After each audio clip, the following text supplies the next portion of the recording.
اس video کو آپ ایک دفعہ ضرور دیکھیں، میرے کہنے پہ یہ ویڈیو ایک دفعہ دیکھیں۔ اگر آپ کو قرآن پاک پڑھنا نہیں آتا تو یہ ویڈیو دیکھنے کے بعد آپ کو قرآن پاک پڑھنا آ جائے گا، لیکن جس طریقے سے میں بتا رہا ہوں ویسے سیکھیں، ویسے دیکھیں، مکمل ویڈیو دیکھیں، آپ کو قرآن پاک ہجے کرنا بھی آ جائے گا اور روانگی سے بھی پڑھنا آ جائے گا۔ اس ویڈیو کے اندر کیا چیزیں میں بتا رہا ہوں، کن چیزوں کی وجہ سے آپ کو قرآن پاک پڑھنا تلفظ کے ساتھ آ جائے گا، یہ ویڈیو ڈیٹیل کے ساتھ دیکھیں مکمل۔ السلام علیکم ورحمۃ اللہ وبرکاتہ۔ صلی اللہ تعالی علی محمد صلی اللہ علیہ وآلہ وسلم۔ آج کی اس ویڈیو کے اندر سورۃ البقرہ کا پارٹ نمبر 109 سٹارٹ کر رہے ہیں، 119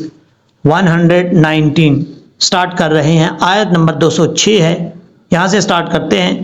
اور جس طریقے سے یہ میں سکھانا چاہ رہا ہوں آپ کو سکھاؤں گا، ہو سکتا ہے آپ کو اس طریقے سے کسی نے نہ سکھایا ہو۔ اگر کسی نے سکھایا تو فیڈ بیک کمنٹ سیکشن میں ضرور دیجیے گا کہ آپ کسی اور سے بھی سیکھ رہے ہیں جس طریقے سے میں آپ کو سکھا رہا ہوں۔ یہاں سے سٹارٹ کرتے ہیں، 8واں رکوع ہے، دوسرا پارہ ہے، آیت نمبر 206 سے سٹارٹ کر رہے ہیں۔ اعوذ باللہ من الشیطان الرجیم، بسم اللہ الرحمن الرحیم۔ وَمِنَ النَّاسِ مَن یشری، واو زبر وا۔ اچھا یہاں پر کیا قانون لگ رہا ہے یہ بھی آپ کو بتاتا ہوں، پہلے یہاں سے پڑھ لیتے ہیں۔ میم زیر می، وامی، نون، نون زبر نن، نون الف زبر نا، سین زیر سی، وَمِنَ النَّاسِ۔ نون کو جب نون کے ساتھ کنیکٹ کریں گے تو بیچ میں الف اور لام ہے، ان دونوں حرفوں کو چھوڑ دیں گے، نون کے اوپر غنہ ہے، ایک الف کی مقدار غنہ کر کے پڑھیں گے شد کی وجہ سے۔ نون کے بعد الف ہے، الف سے پہلے زبر ہے اس لیے الف مدہ ہے، ایک الف کی مقدار الف کو بھی لمبا کریں گے۔ وَمِنَ النَّاسِ، میم نون زبر من، یا شین زبر یش، من یش، را یا زیر ری، من یش ری۔ اب یہاں پر سمجھنا ہے آپ نے، اس لفظ کے اوپر ہجے کرتے وقت آپ نے نون کا نام لینا ہے، جیسے میم نون زبر من، یا شین زبر یش۔ جب آپ ساؤنڈ میں پڑھیں گے یعنی آواز میں ہجے نہیں کریں گے تب اس نون کو، نون کا نام نہیں لیں گے، صرف اس نون کی جگہ یعنی ہم جب غنہ کریں گے تو آواز ناک میں جائے گی۔ اس کی وجہ کیا ہے، یہاں پر ادغام ہو رہا ہے، ادغام کا معنی ہوتا ہے داخل کرنا۔ تجوید کی اصطلاح میں ایک حرف کو دوسرے حرف میں داخل کرنے کو ادغام کہا جاتا ہے۔ اب یہاں پر دیکھتے ہیں کہ ادغام یہاں پر ہے کون سا، یہاں پر ادغام یرملون ہے، لیکن آپ کو کیسے پتہ چلا کہ یہاں پہ ادغام یرملون ہے، میں آپ کو بتاتا ہوں۔ آپ نے سب سے پہلے دیکھنا ہے ادغام یرملون کے لیے دو چیزیں کہنا ضروری ہے، نون ساکن اور نون تنوین۔ اگر نون ساکن ہے اور نون تنوین ہے تو پھر وہاں پہ ادغام ہو سکتا ہے۔ سب سے پہلے آپ نے یہ چیزیں دیکھنی ہے، نون ساکن ہے یا نون تنوین ہے۔ اب اس کے لیے بھی آپ کو اس چیز کا پتہ ہونا چاہیے کہ نون ساکن کب ہوتا ہے، یعنی یہ بار بار آپ کو بتا چکا ہوں پچھلی ویڈیوز کے اندر، حرف کسی حرف کے اوپر جزم ہو وہ حرف ساکن ہو جاتا ہے۔ اب یہاں پر نون کے اوپر کیا ہے، جزم ہے، تو نون کیا ہوا، ساکن ہوا۔ اگر نون ساکن نہ ہوتا تو پھر یہاں پہ اس بات کا کوئی شک ہی نہیں تھا کہ یہاں پہ ہونا یا نہیں ہونا ادغام یا نہیں، پھر تو کوئی ضرورت ہی نہیں تھی۔ اب نون ساکن ہے تو اب ظاہر سی بات ہے اس کے بعد والے حرف پہ دیکھنا ہے، اس کے بعد حرف کون سا ہے، نون ساکن کے بعد یا ہے۔ اب ہم نے دیکھنا ہے اس کی تعریف کو، ادغام کی۔ ادغام کی تعریف کیا ہے، نون ساکن اور نون تنوین کے بعد اگر حروف یرملون میں سے کوئی حرف آ جائے، کوئی ایک حرف آ جائے تو ادغام یرملون ہوگا۔ اب ادغام یرملون کے لیے حروف یرملون آپ کو اچھے طریقے سے آنے چاہیے اور ادغام کی تعریف آپ کو اچھے طریقے سے آنی چاہیے۔ تعریف آپ کو میں نے بتا دی ہے۔ اب حروف یرملون 6 ہیں، یا، را، میم، لام، واو، نون، یہ 6 حروف ہیں۔ ان 6 حروف میں سے کوئی ایک حرف نون ساکن یا نون تنوین کے بعد آ جائے تو ادغام ہوگا۔ 2 حروف ایسے ہیں لام اور را جن میں ادغام تو ہوگا لیکن غنہ نہیں ہوگا، وہ بھی آگے چل کے آپ کو بتاؤں گا اگر اس لائن کے اندر آگے تو۔ اب یہاں پر آپ نے سمجھنا ہے نون ساکن ہے، نون تنوین کسے کہتے ہیں؟ نون ساکن کا تو آپ کو پتہ چل گیا، نون تنوین کسے کہتے ہیں؟ جیسے یہ دو پیش ہے، دو زیر اسی طرح آتا ہے، دو زبر آتا ہے، جیسے تا کے اوپر دو زبر ہیں، دو زبر دو زیر دو پیش کو تنوین کہا جاتا ہے۔ اور یہاں پر نون ساکن ہے، نون ساکن کے بعد یا آ رہا ہے حروف جار مرون میں سے، تو یہاں پہ نون ساکن کا اخفا ہوگا، ایک الف کی مقدار غنہ کر کے پڑھیں گے، کیسے؟ من یشری، اس طریقے سے۔ اب یہاں پر آپ نے دھیان کس چیز کا کرنا ہے؟ یا کے بعد جو شین ہے، شین ساکن ہے، شین ساکن میں اکثر لوگ قلقلہ کر جاتے ہیں، ایسا نہیں کرنا، یشری نہیں پڑھنا، یش، اس طریقے سے۔ اب را ہے، را کے نیچے زیر ہے، را کے بعد یا ہے، یہاں پر یا مدہ ہے۔ آپ کو کیسے پتا چلا کہ یا مدہ ہے؟ آپ نے سب سے پہلے دیکھنا ہے یا ساکن ہے کہ نہیں ہے۔ اگر یا ساکن ہے تو پھر آپ نے دیکھنا ہے یا ساکن سے پہلے زیر ہے یا نہیں۔ یا ساکن سے پہلے یہ را کے نیچے زیر ہے تو اس کا مطلب یا ساکن سے پہلے زیر ہو تو یا مدہ ہوتا ہے، ایک الف کی مقدار لمبا کر کے پڑھیں گے۔ یا مدہ کا مطلب ایک الف کی مقدار لمبا کیا جائے گا یا کو۔ اگر یا لین ہو، یعنی یا سے پہلے، یا ساکن سے پہلے زبر ہو تو یا لین ہوگا، یا لین کا مطلب یا کو لمبا نہیں کریں گے۔ یہاں پر یا مدہ ہے، ایک الف کی مقدار لمبا کریں گے۔ من یشری، را کے نیچے زیر ہے، را کو پر نہیں پڑھنا، بریک پڑھا جائے گا۔ اس کے بعد ہے نفسہ ابتغاء، نون فا زبر نف، سین زبر سا، نفسہ، ہا با پیش ہب، تا زیر تی، غین الف زبر غا، حمزہ زبر آ، نفسہ ابتغاء،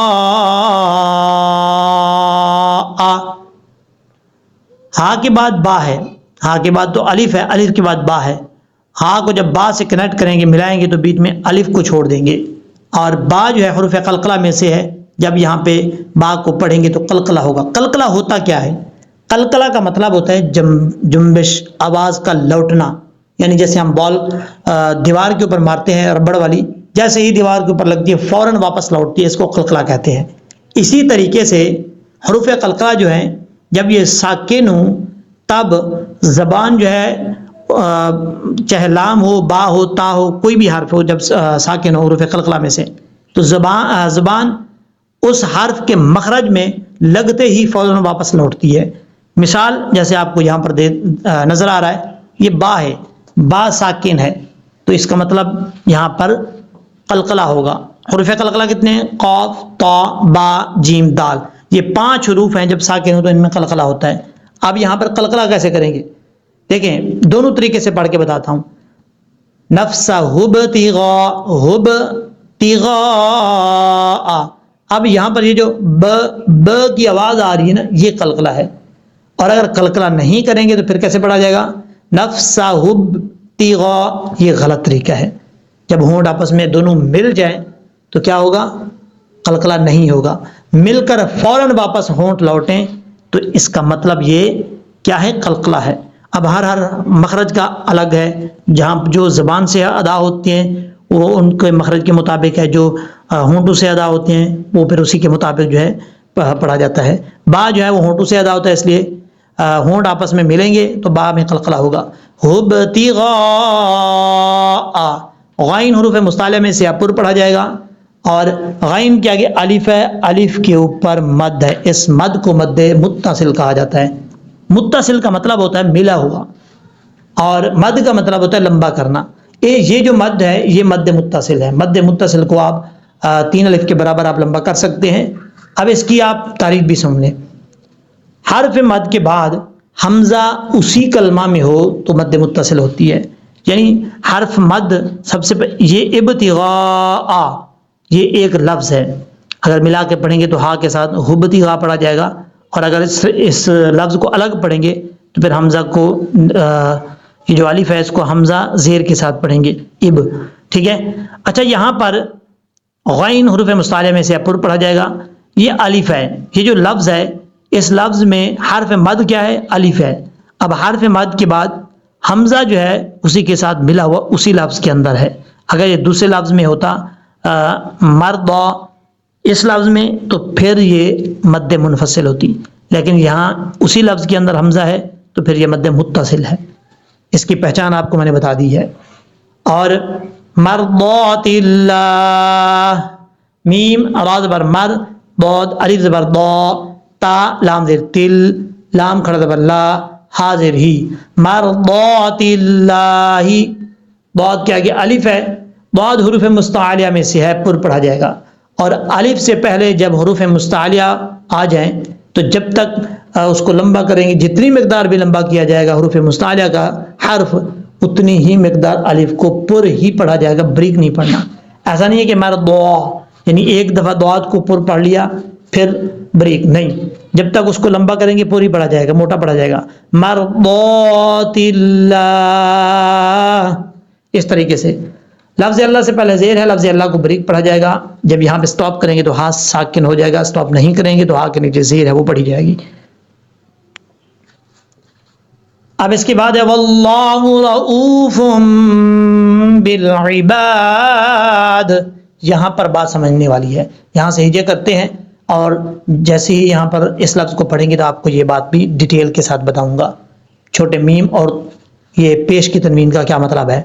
واو لام زبر وال، لام کھڑا زبر لا، ہا پیش ہو، واللہ، لفظ اللہ سے پہلے زبر ہے واو کے اوپر تو لفظ اللہ پر پڑھا جائے گا، رؤوف بالعباد، را زبر را، حمزہ واو پیش او، رؤ، فا میم دو پیش فم، با لام زیر بل، رؤوف بل، عین زیر عی، با الف زبر با، دال زیر دی، بالعبادی، جب وقف کریں گے رکیں گے تو دال کو ساکن کر دیں گے۔ اب یہاں پر آپ کو سمجھاتا ہوں کہ دو پیش کی تنوین کے بعد چھوٹا میم آ رہا ہے، یہاں پر دو پیش کی تنوین ہے اور یہاں پہ کیا ہے میم، آپ نے یہاں پر سمجھنا ہے، جب بھی سادہ لفظوں میں آپ کو بتا رہا ہوں، تعریف کی طرف نہیں جا رہا، تعریف آپ کو بتاؤں گا تو ہو سکتا ہے یاد ہو یا نہ ہو۔ یہ دو پیش کی تنوین کے بعد جب بھی چھوٹا میم آ جائے، وہ دو زبر کی تنوین بھی ہو سکتی ہے اور دو زیر کی بھی تنوین ہو سکتی ہے، یہاں پر دو پیش ہے، دو پیش کی تنوین کے بعد جب بھی چھوٹا میم آئے گا تو وہاں پر غنہ کریں گے ایک الف کی مقدار، اور یہاں پر کیسے پڑھا جائے گا، فا میم دو پیش فم، با لام زیر بل، فم بل۔ اگر آپ کو اس کی ڈیٹیل سمجھنی ہے تجوید کے لحاظ سے کہ تجوید میں اس کی تعریف کیا ہے تو کمنٹ سیکشن میں کمنٹ کر کے بتا دیجیے گا، وہ تعریف بھی بتا دوں گا، لیکن آسان لفظوں میں آپ یہی یاد رکھیں کہ جب بھی چھوٹا میم آئے گا، دو زبر کی تنوین، دو پیش کی تنوین، دو زیر کی تنوین کے بعد جب بھی چھوٹا میم آئے گا، جیسے یہاں پر ہے یہ دیکھیں دو پیش کی تنوین کے بعد، تو وہاں پر غنہ کیا جائے گا ایک الف کی مقدار۔ غنہ کیا ہے، فم بل، یہ جو ناک میں آواز جا رہی ہے نا اس کو غنہ کہتے ہیں۔ با لام زیر بل، عین زیر عی، با الف زبر با، دال زیر دی، بالعبادی، جب یہاں پہ سٹاپ کریں گے تو دال ساکن ہو جائے گا، بالعباد۔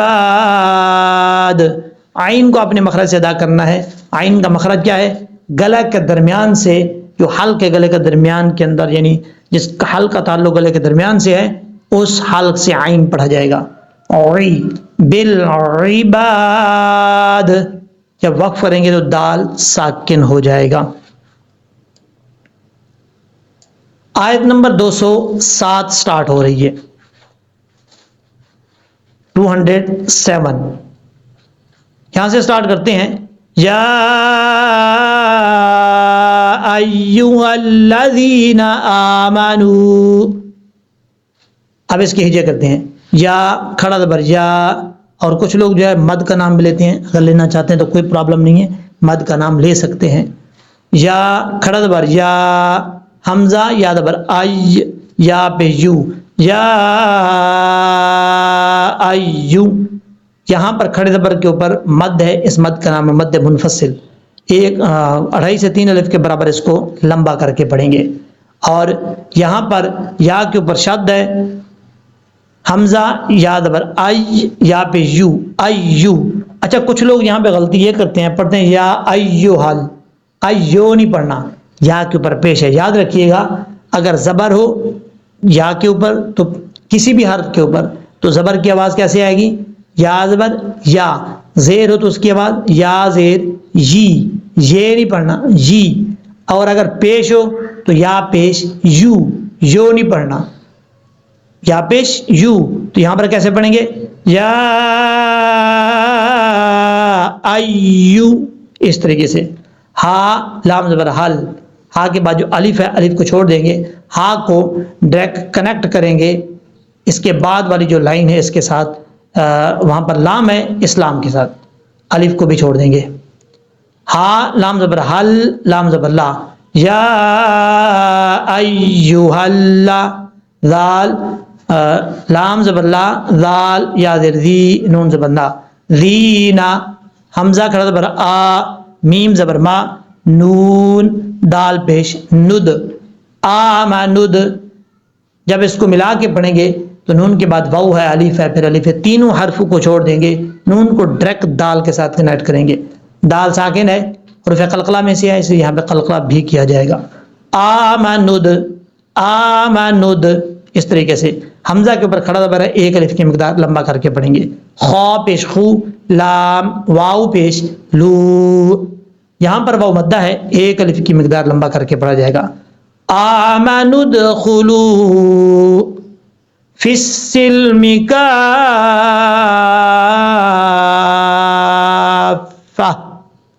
اب آپ کو یہاں پر بتاؤں گا کہ اس لفظ کے ہجے کیسے کیے جائیں گے اور اس لفظ کو ملا کے پڑھنا ہو تو کیسے پڑھا جائے گا، پہلے یہ سمجھ لیں۔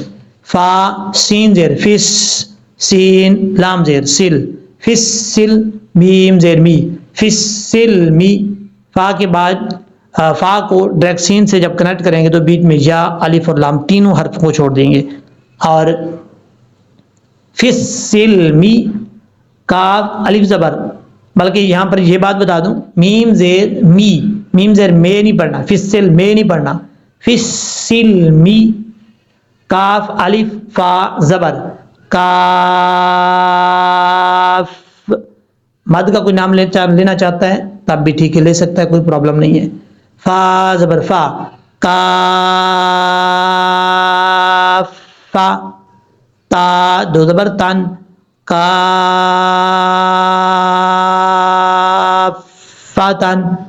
اب یہاں پر جو مد ہو رہی ہے مد لازم ہے، یہاں پر مد لازم ہے، سب سے بڑی مد ہے یہ، جیسے سورۃ الفاتحہ کے اندر وَلَضَّالِّینَ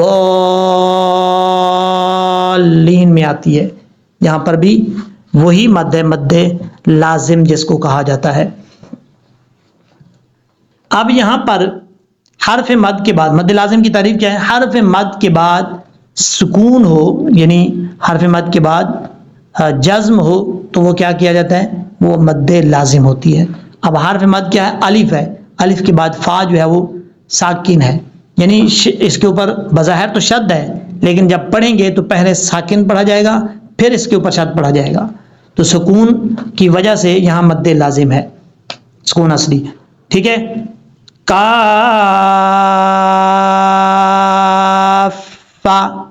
تا دو زبر تن، اور جب یہاں پہ سٹاپ کریں گے یہاں پر گول تا نظر آ رہا ہوگا آپ کو، یہ جو ہا کی شکل میں تا آتا ہے اور اس کے اوپر دو زبر دو زیر دو پیش ہوتے ہیں تو اس تا کو گول تا کہا جاتا ہے، اور جب اس سے تا کے اوپر جو دو نقطے ہیں وہ ہٹا دیں تو یہ ہا بن جاتا ہے۔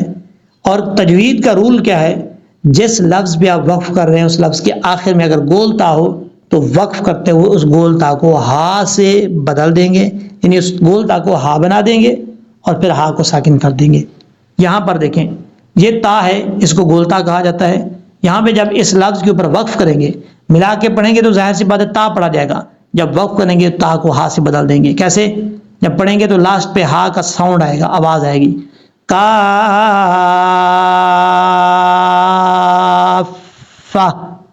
اس طریقے سے۔ اگر آپ یہاں پہ نہیں رکنا چاہتے، سٹاپ نہیں کرنا چاہتے، ملا کے پڑھنا چاہتے ہیں تو پھر یہ گول تا ہا سے نہیں بدلے گی، پھر تا کو واو سے کنیکٹ کریں گے۔ اب یہاں پر ادغام ہے جب ملون ہوگا، جب ملا کے پڑھیں گے۔ ادغام کا معنی آپ کو میں نے بتایا ہوا ہے، ایک حرف کو دوسرے حرف میں داخل کرنے کو ادغام کہتے ہیں، اور ادغام کی تعریف ہے نون ساکن اور نون تنوین کے بعد اگر حروف جر ملون میں سے کوئی حرف آ جائے تو ادغام ہوگا مع الغنہ، مع الغنہ سے مراد یعنی غنہ کے ساتھ کیا جائے گا، ادغام بھی ہوگا غنہ بھی ہوگا۔ اب یہاں پر دو تا کے اوپر دو زبر ہے، دو زبر کی تنوین کے بعد واو آ رہا ہے، اور جب ملائیں گے تو واو کے ساتھ کنیکٹ کریں گے۔ جب یہ قاعدہ لگ رہا ہے تو واو کے اوپر شاد ہو یا نہ ہو پھر کوئی ضرورت نہیں ہے شاد کی، اگر واو کے اوپر شاد ہو تب بھی ملا کے پڑھیں گے، شاد نہ ہو تب بھی ملا کے پڑھیں گے، کیونکہ قاعدہ لگ رہا ہے یہاں پہ ادغام کا۔ تو کیسے پڑھا جائے گا؟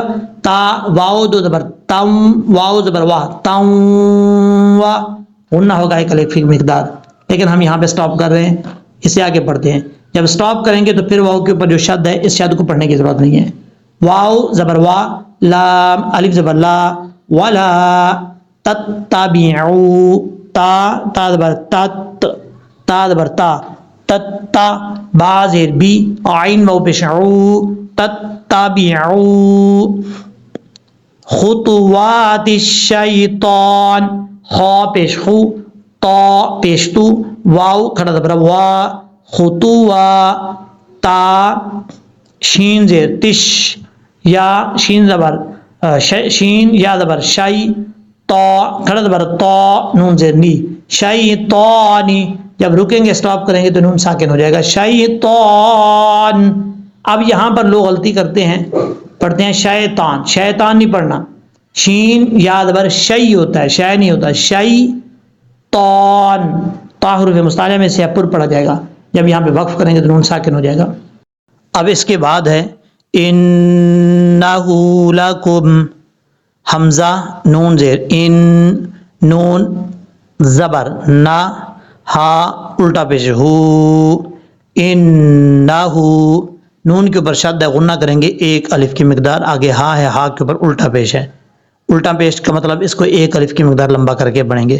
لام زبر لا، کاف میم پیش کم، لکم، عدو مبین، عین زبر ع، دال واو پیش دو، واو میم دو پیش، وم میم پیش مو، با یا زیر بی، نون دو پیش نون، مبینن، یہاں پر یا مدہ ہے، یا ساکن سے پہلے زیر ہے اس لیے اس کو ایک الف کی مقدار لمبا کر کے پڑھیں گے۔ یہاں واو کے اوپر دو پیش ہیں، دو پیش کی تنوین کے بعد میم آ رہا ہے، یہاں پر ادغام یرملون ہو رہا ہے، اور ایک الف کی مقدار غنہ کر کے پڑھا جائے گا، عدو مبین، اس طریقے سے۔ اگر یہاں پہ سٹاپ کریں گے تو نون ساکن ہو جائے گا، نہیں کریں گے تو اس کو ملا کے پڑھا جائے گا، اس وقت نون کے اوپر دو پیش ہیں وہ پڑھے جائیں گے۔ انہ لکم عدو مبین، اس طریقے سے۔ اب ہم یہاں سے پریکٹس کے طور پہ پڑھتے ہیں۔ وَمِنَ النَّاسِ مَن يَشْرِي نَفْسَهُ ابْتِغَاءَ مَرْضَاتِ اللَّهِ وَاللَّهُ رَءُوفٌ بِالْعِبَادِ۔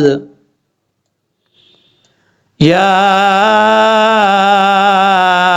ایھا الذین آمنوا ادخلوا فی السلم کافۃ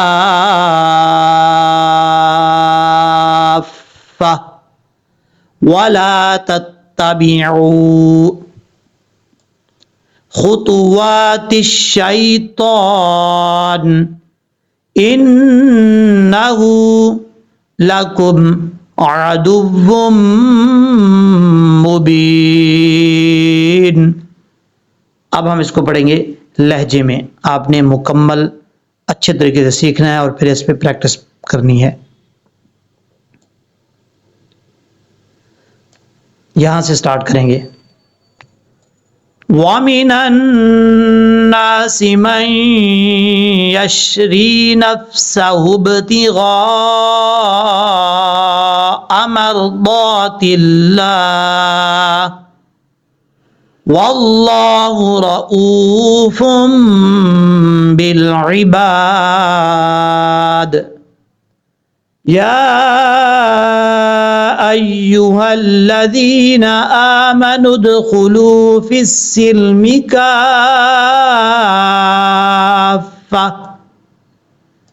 ولا تتبعوا خطوات الشيطان إنه لكم عدو مبين صدق اللہ العظیم۔ امید ہے کہ جس طریقے سے آپ کو میں نے سمجھایا ہے اچھے طریقے سے سمجھ لگ گئی ہوگی۔ دعاؤں میں یاد رکھیے گا، اگر آپ کو یہ ویڈیو اچھی لگی ہے تو صدقہ جاریہ سمجھ کر اس ویڈیو کو شیئر ضرور کیجیے گا۔ اللہ تبارک و تعالی ہم سب کا حامی و ناصر ہو۔